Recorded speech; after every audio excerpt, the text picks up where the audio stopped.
तो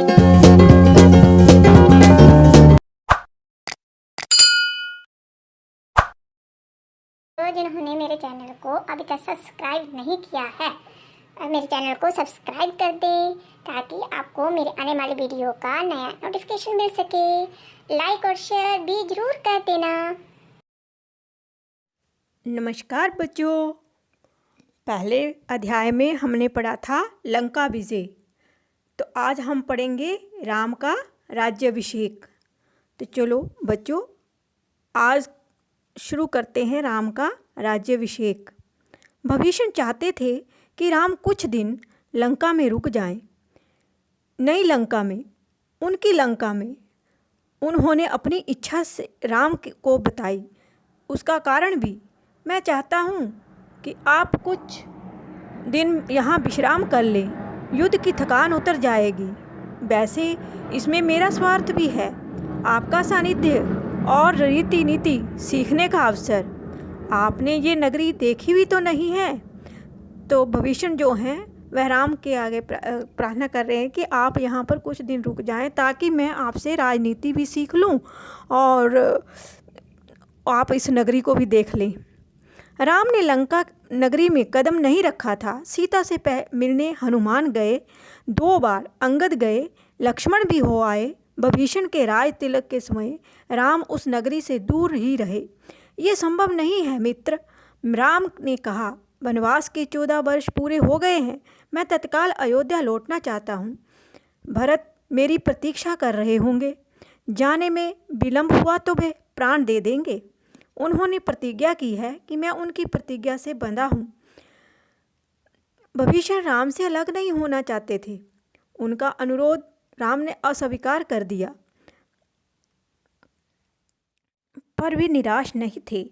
इस बार उन्होंने एक नया प्रस्ताव रखा। मेरी इच्छा है कि मैं आपके राज्याभिषेक में उपस्थित रहूं। मुझे अपने साथ चलने की अनुमति दें। राम ने उनका आग्रह स्वीकार कर लिया।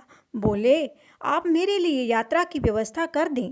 राम ने विभीषण की विनती मान ली तो सुग्रीव और हनुमान आगे आए।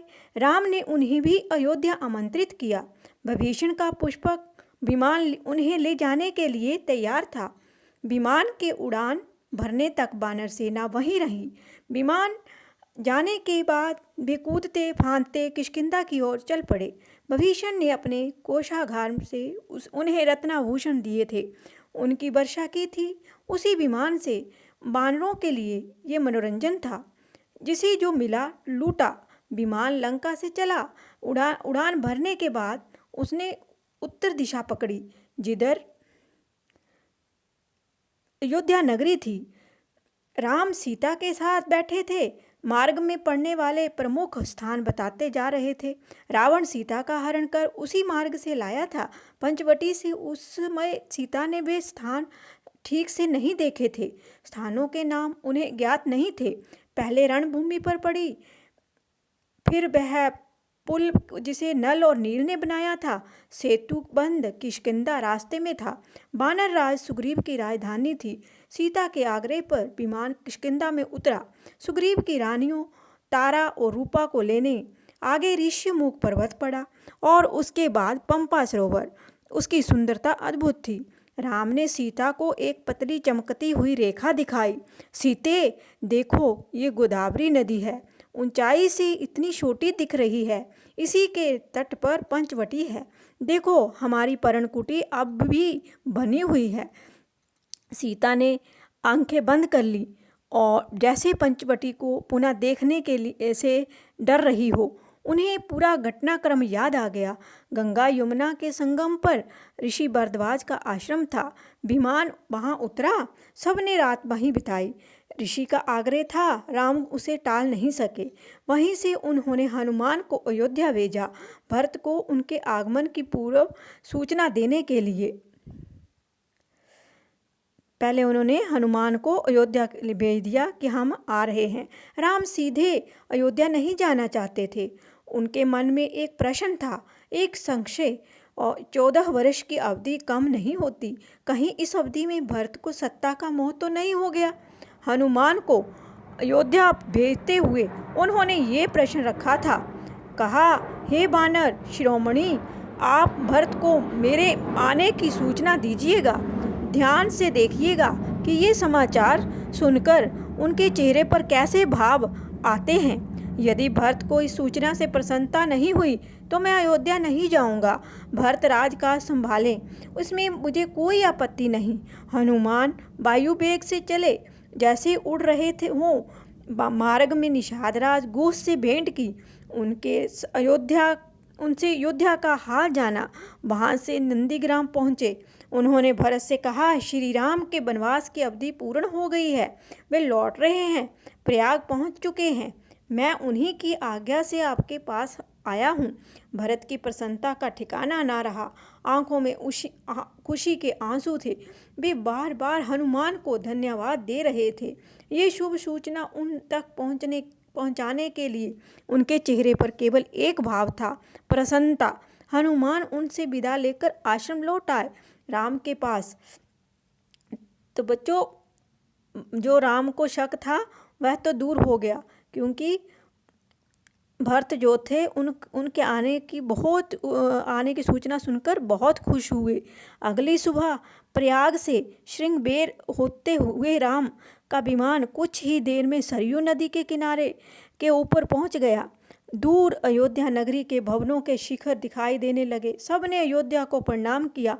उधर भरत से सूचना पाकर अयोध्या में उत्सव की तैयारियां होने लगी। नगर को सजाया गया। शत्रुघ्न राज्याभिषेक की व्यवस्था में लग गए। महल से तीनों रानियां नंदीग्राम के लिए निकल पड़ी। कौशल्या सबसे आगे थी। उन्हें पता था कि राम पहले भरत से भेंट करेंगे। राम का विमान नंदीग्राम उतरा। उनका भव्य स्वागत हुआ। आकाश राम के जय घोष से गूंज उठा। राम ने विमान से उतरकर भरत को गले लगाया, माताओं को प्रणाम किया। भरत भागते हुए आश्रम के भीतर गए। राम की खड़ायूं उठा लाए, जिसे सिंहासन पर रखकर उन्होंने 14 वर्ष राजकाज चलाया था, झुककर अपने हाथों से राम को पहनाई। मिलन का ये दृश्य अद्भुत था। सबके चेहरों पर प्रसन्नता थी। सबकी आंखें खुशी के आंसुओं से नम थी। राम लक्ष्मण ने नंदीग्राम में तपस्वी बाना उतार दिया। दोनों को राजसी वस्त्र पहनाए गए। जन समूह राम की जयकार करता। लोग जो थे वह राम की जय जयकार कर रहे थे और प्रसन्न हो रहे थे। अयोध्या के लिए चला। शोभा यात्रा की छटा देखने योग्य थी। उसकी सुंदरता जो थी देखने योग्य थी। नंदीग्राम से चलने के पूर्व राम ने पुष्पक विमान को कुबेर के पास भेज दिया। वह विमान कुबेर का ही था। रावण ने उसे बलात् छीन लिया था। सजी धजी अयोध्या नगरी राम के दर्शन पर आह्लादित थी। बहुत ही खुश थी। नगरवासी प्रसन्न थे। उन्हें उनके राम वापस मिल गए थे। माताएं प्रसन्न थीं, उनका पुत्र लौट आया था। मुनिगण खुश थे। राम ने उनकी शिक्षाओं का मान रखा, कभी विरत नहीं हुआ। कभी भी उनसे बिछड़े नहीं थे। भरत ने अयोध्या का राज्य राम को नंदीग्राम में ही लौटा दिया। राजमहल पहुँचे तो मुनि वशिष्ठ ने कहा, कल सुबह राम का राज्याभिषेक होगा। उसकी तैयारी शत्रुघ्न ने पहले ही कर दी थी। पूरा नगर सजाया गया था। दीपों से जगमगा रहा था। फूलों से सुवासित था। सुंदर फूल, खुशबू वाले फूलों से बहुत सुभाषित था। वाद्य यंत्रों से झंकृत था। पूरे 14 वर्ष बाद अगले दिन मुनि वशिष्ठ ने राम का राज तिलक किया। राम और सीता सोने के रत्न जटित सिंहासन पर बैठे। लक्ष्मण, भरत और शत्रुघ्न उनके पास खड़े थे।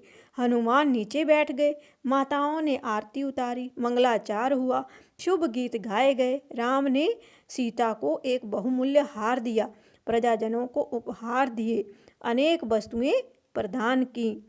तो ये था बच्चों आपका बाल राम कथा का अंतिम पाठ, राम का राज्याभिषेक। सीता ने अपने गले का हार उतारा। वे दुविधा में थीं, किसे दें।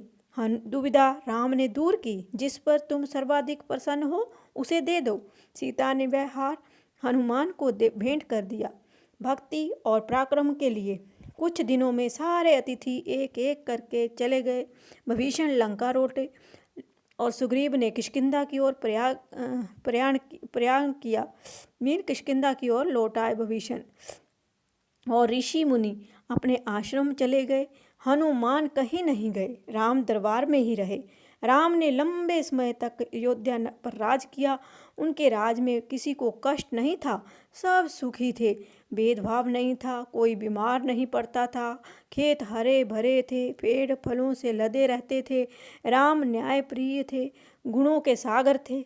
उनका राज्य राम राज्य था, आज तक स्मृतियों में है, आज तक यादों में है। तो बच्चों, ये था आपका अंतिम पाठ राम कथा का, राम का राज्याभिषेक। तो अब मैं अगले वीडियो में मिलूंगी MCQ प्रश्नों के साथ। देखना और सुनना मत भूलना।